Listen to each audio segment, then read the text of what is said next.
अमरीकी एयरलाइन के तैयारे में दौराने परवाज फायरिंग, फ्लाइट अटेंडेंट जख्मी।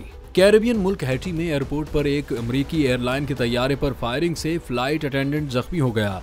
अमरीकी एयरलाइन स्पिरिट के तैयारे पर उस वक्त अचानक फायरिंग की गई जब वो लैंडिंग की कोशिश कर रहा था कि उससे एक फ्लाइट अटेंडेंट जख्मी हो गया, जिसके बाद पायलट ने तैयारे को डोमिनिकन रिपब्लिक की तरफ मोड़ दिया।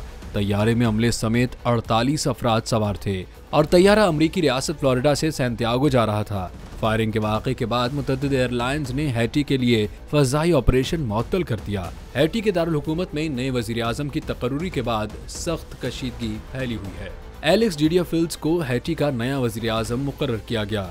शहरी इस पर सख्त एहतजाज कर रहे हैं और शहर बंद कर दिया गया है। हैटी के दारुल हुकूमत में एक गैंग लीडर ने लोगों को घरों में रहने की धमकी भी दी है।